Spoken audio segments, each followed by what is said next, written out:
one of the worst natural disasters. Been a lot worse than usual. The devastating flames of about 270 people in Thailand that have lost their lives. ระดับน้ำก็มีแนวโน้มเพิ่มสูงขึ้นเรื่อยๆค่ะ This though was the worst.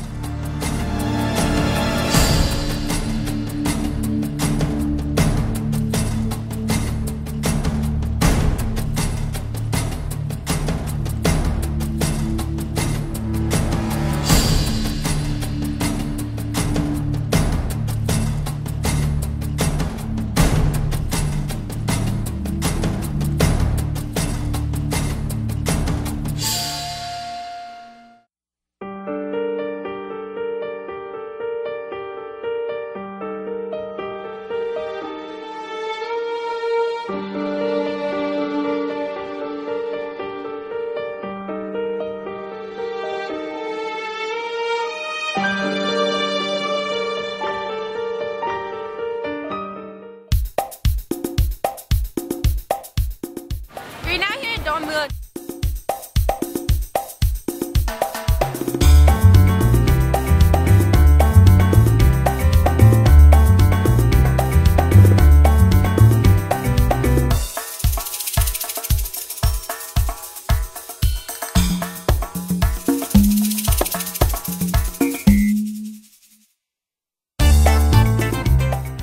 Hi guys, today we're at Dortmund airport today with Shrewsbury International School helping out with the flooded victims. Pian.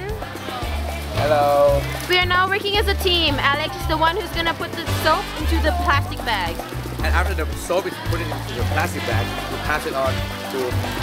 Pian. Pian. And I'm trying to pop. They will put elastic bands around the bags. And when it's And finished, ham, and ham. we put And the- ham. And when it's finished, we put the elastic bag. No, I mean the bag with shampoo into the big soap bag. into the big bag. Yes. Then send it to. As you can see, Bella is doing a very good job also. Houses do not matter today. We are here as Shrewsbury and We citizens of Thailand. The sixth form of Shrewsbury. Oh. Yes. Making Mr. Queen proud of us. Yes.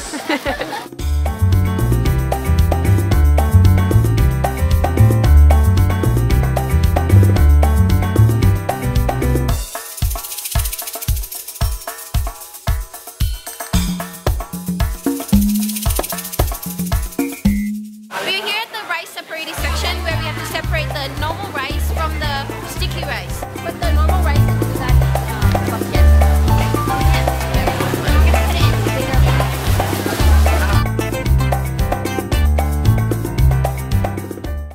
กรุงเทพมหานครเนี่ยมันเป็นพื้นที่เศรษฐกิจนะครับในการที่เขาป้องกันกรุงเทพเนี่ยก็ถือว่าเป็นแนวคิดที่ถูกนะครับเพราะว่าถ้าหากว่าเกิดความเสียหายในกรุงเทพมหานครแล้วเนี่ย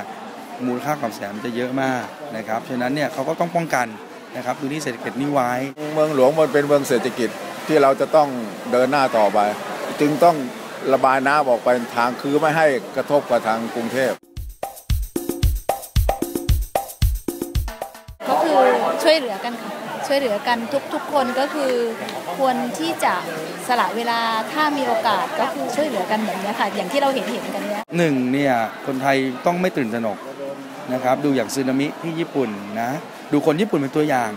นะครับคนญี่ปุ่นเนี่ยเขาเป็นคนที่มีระเบียบวินัยเวลาเขามีปัญหาในเรื่องของภัยธรรมชาติเนี่ยนะครับเขาสามารถที่จะแก้ไขได้รวดเร็วเพราะคนญี่ปุ่นเนี่ยเขาเข้าใจถึงสถานการณ์ของภัยธรรมชาติและเมื่อเกิดปัญหาแล้วเนี่ยเขาก็พร้อมที่จะเป็นผู้ประสบอุทกภัยคนที่ประสบอุทกภัยเนี่ยเขาต้องการรอความช่วยเหลืออยู่สำหรับคนที่ไม่ประสบอุทกภัยเราก็ต้องมีหน้าที่ที่จะช่วยนะครับซัพพอร์ตนะครับไม่ว่าจะเป็นกำลังใจ